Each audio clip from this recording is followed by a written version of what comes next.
Gracias amigos por seguir con nosotros en Encuentro con la Ciencia. Estamos pues con el ingeniero Raúl León con su experiencia científico, tecnológica y empresarial. Bueno, ya hemos hablado de tu experiencia completa prácticamente, pero ahora nos interesa, Raúl, tu formación académica, ¿no? Primero tu secundaria, ¿dónde? La secundaria la estudié en el Colegio Santa María, Marianista, en Surco, en Chacarí del Estanque. Es un colegio exclusivo, digamos, ¿no? Es un colegio que en la época teníamos 27 padres y hermanos, que algunos de ellos fanáticos de la ciencia, también, otros del deporte, etcétera. Fue una formación muy amiga, mucho muy inglés libre. También, ¿eh? Hubo inglés, muchas clases en inglés. Muchos de los padres eran americanos, algunos españoles. Muy simpático. Fue una experiencia muy bonita para mí. ¿Terminaste en qué año? En el año 76, en diciembre del 76. ¿Y postulaste a qué universidad? A la Universidad Nacional de Ingeniería. Ingresé el año 77. A la Facultad de Ingeniería Mecánica. Y en ese momento, ¿por qué no ingresaste a otra universidad? ¿Por qué la UNI? En ese momento, para mí, yo fui a una academia durante 2 años preparándome, porque el año 76 no hubo examen de admisión. Cuando yo estaba estudiando mi quinto y media, no hubo examen de admisión en la UNI. Entonces había gente que se estaba preparando 2 años o más para ingresar. Iba a ser un año muy competitivo el año 77. Y al final yo lo que decidí fue estudiar estos 2 años de academia, y mis profesores eran de la UNI. Quedé muy interesado en todo lo que me enseñaron, y para mí, sinceramente, la oportunidad de ir a la UNI era lo único que estaba dentro. Ni siquiera postulé a ninguna otra universidad. Era la única universidad en la cual podía estudiar. Ingresé muy bien y tuve 8 ciclos muy interesantes en la UNI, hasta que se politizó mucho la cosa, se pararon las clases, y al pararse las clases ya no avanzaba. Entonces decidí tomar un año sabático. Me fui a la Universidad de Missouri. Estuve ahí con 2 profesores, el profesor Hansen y el profesor Wolf, uno en esfuerzos y deformaciones, en materiales, y otro en ensayos no destructivos. Y después regresaste al Perú, entiendo, a estudiar ya. Sí, ese año medio sabático que tomé ahí, estuve casi en los laboratorios, algunos cursos, pero tenía que terminar mi carrera. Y cuando regresé, había un reglamento que uno no podía regresar a la misma universidad y tener los créditos que habías tenido en una segunda universidad. Yeah. Entonces pensé en la Católica, fui, la visité, me gustó mucho, me gustaron los laboratorios, tenían un área de ensayos no destructivos, un área de materiales interesante. Ingresé y terminé mi carrera de ingeniero mecánico en la Universidad Católica, que yo considero para mí las 3 universidades en las que he estudiado son mis alma mater. En este momento estoy dando un grant a la Universidad de Missouri. O sea, estás becando a gente de Missouri. Bueno, estamos trabajando en un proyecto de investigación en el cual ellos tienen un esquema muy interesante de investigación. Ellos están haciendo un nuevo sistema electromagnético para inspeccionar composites. Han tenido muy buenos resultados y queremos llevarlo a otro nivel, especialmente en polietileno, en inspección de polietileno de alta densidad, que es un material que se está usando mucho en petroquímica y en minería. Muy bien. Este sistema electromagnético ha sido diseñado en su primera etapa por 4 alumnos de media, de cuarto y quinto de media de Missouri. Trabajan con 4 alumnos de pregrado, 2 alumnos de posgrado y un profesor. Entonces, investigación en una universidad y una empresa que está con ellos. Me parece interesantísima esta experiencia. Justamente estamos con el doctor Iván Rodríguez Chávez, rector de la Universidad Ricardo Palma, que también tiene ingeniería de avanzado nivel, ha sido presidente de la Asamblea Nacional de Rectores. Y, doctor, usted ha escuchado a Raúl, nos dice, mira, una cosa interesante que he estado exponiendo en otros sitios. En los años 60, en ingeniería, y 70 también, Raúl estaba, uno pensaba en ingeniería, era la UNI, no había otra.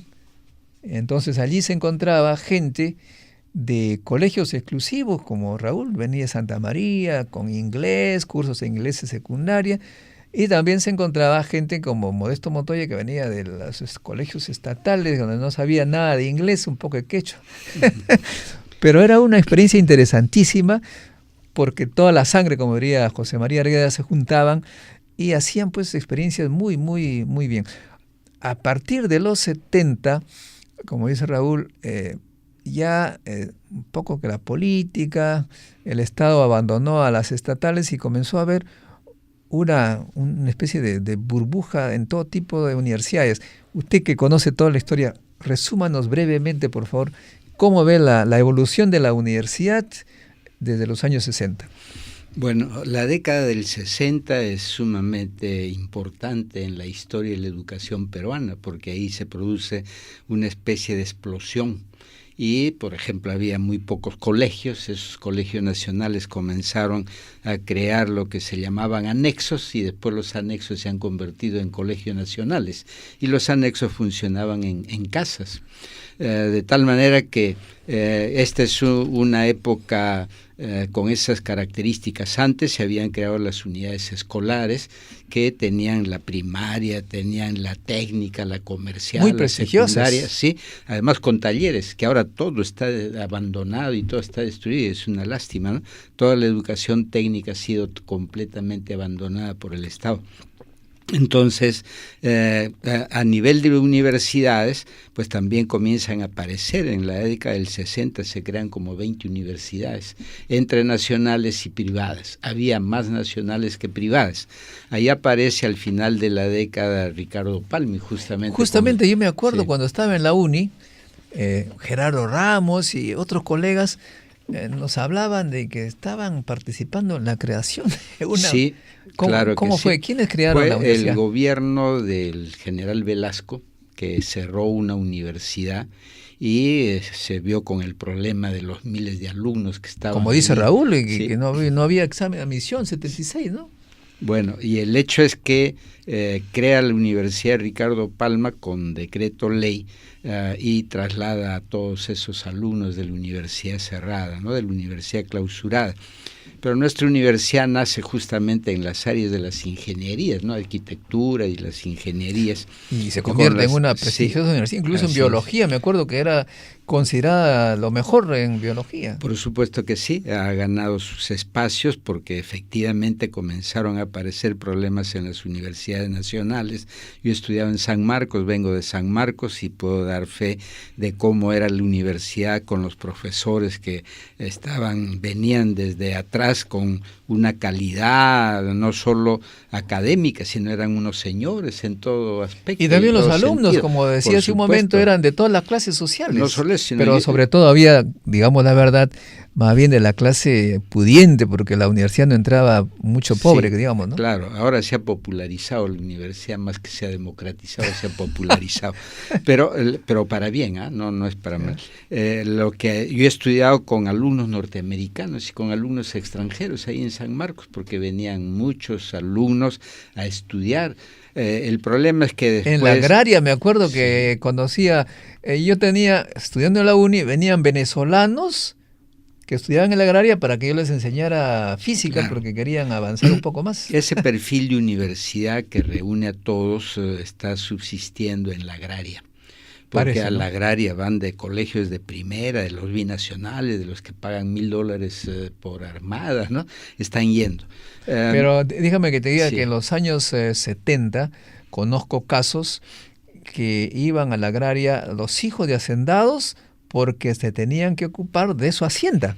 Sí, aunque si vemos el contexto de la composición social del Perú, hasta el 40 y tantos en el censo, el 60% era población rural. Pero tenía muy pocos ingenieros agrónomos, porque el campesino al final sabía más que los ingenieros agrónomos, pues ese era el problema, ¿no? Entonces los ingenieros agrónomos estaban para la costa, fundamentalmente.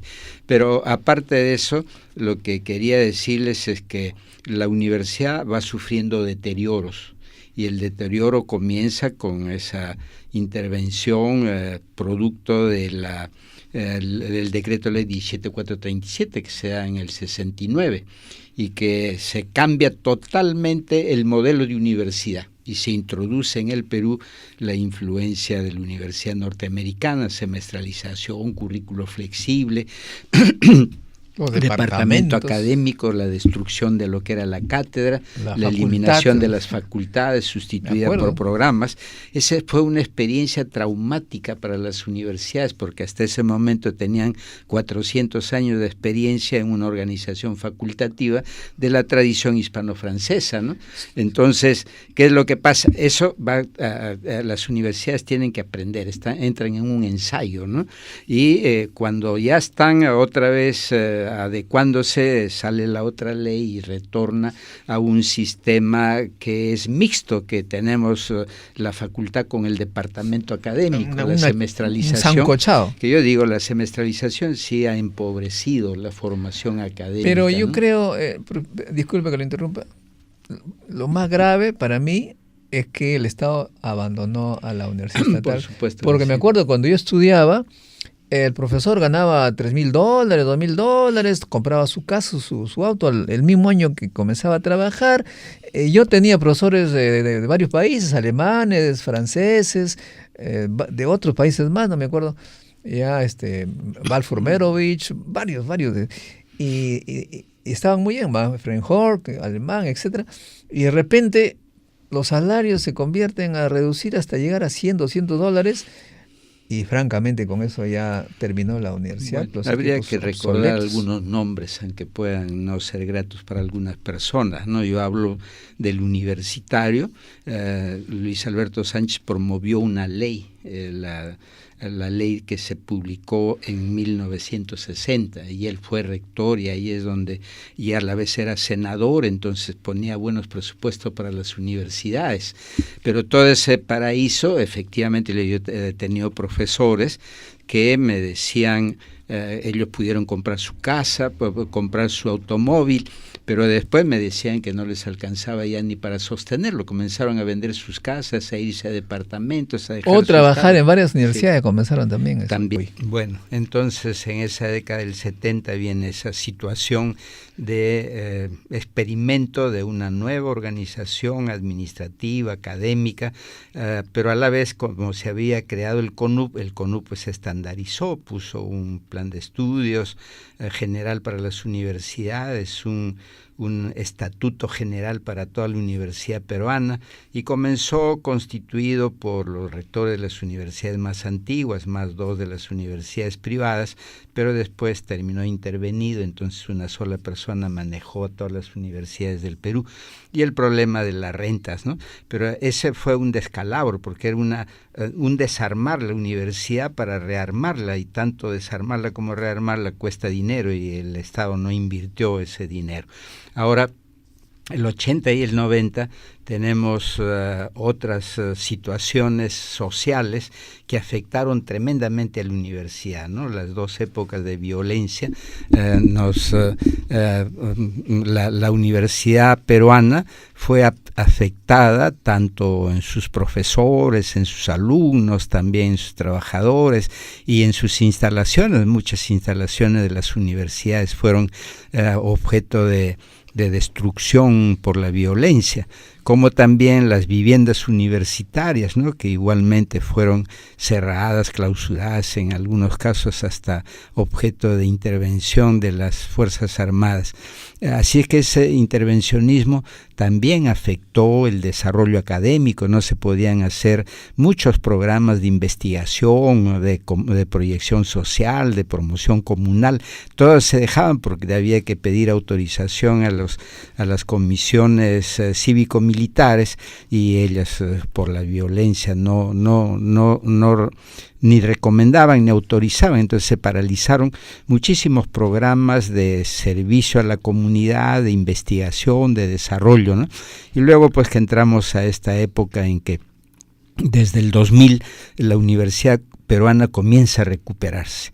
En todos esos 20 años perdimos ser destino de los universitarios extranjeros que antes venían al Perú, y ahora recién estamos en eso. A partir del 2000, donde ha terminado la violencia, pues somos objeto mediante convenios con universidades del exterior de destino. Entonces nos escogen, vienen, pero si nos comparamos con los otros países de América Latina, estamos todavía en cantidades muy pequeñas, ¿no?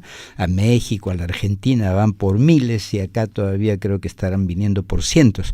Entonces a la universidad le corresponde regularizar su funcionamiento para que podamos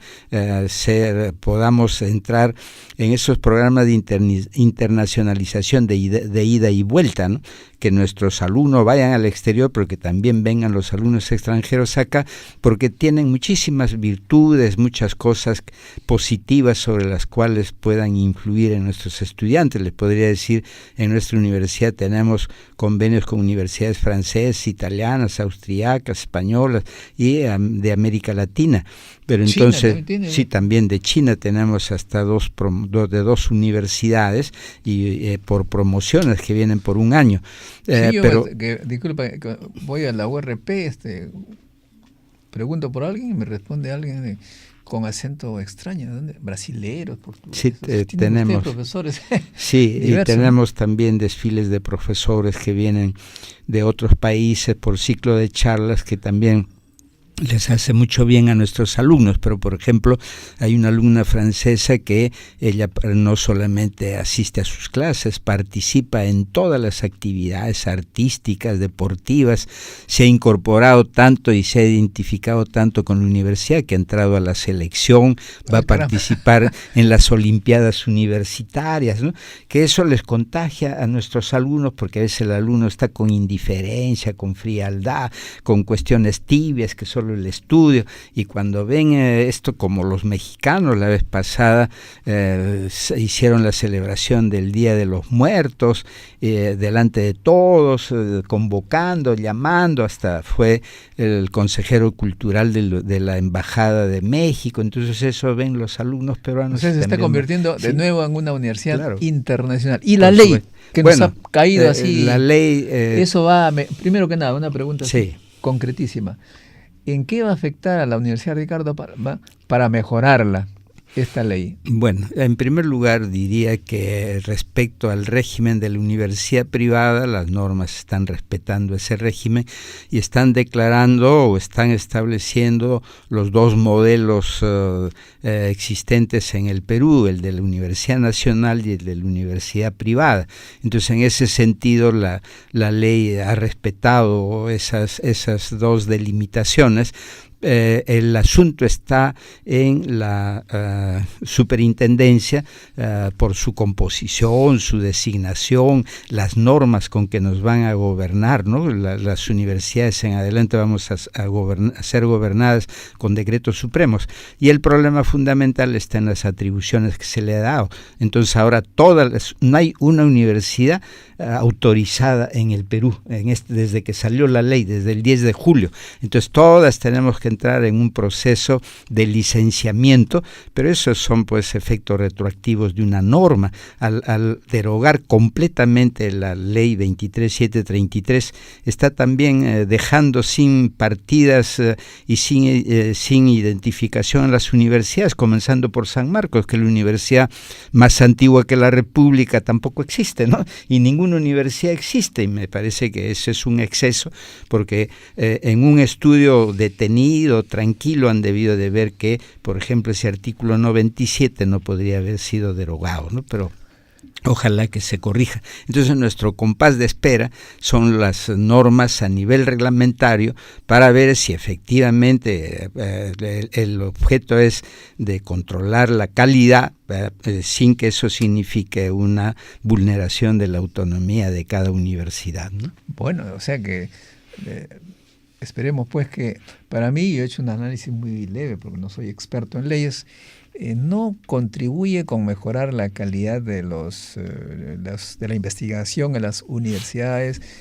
Es una cuestión más o menos política, la manera de elegir al rector, nos van a controlar de arriba, pero no hay incentivos para la investigación. Nosotros siempre buscábamos la carrera del investigador, que den buenos sueldos, 10,000, 20,000, para que venga gente que ayuden a Raúl del extranjero. Raúl, así en un minuto, ¿qué opinas tú de esta historia?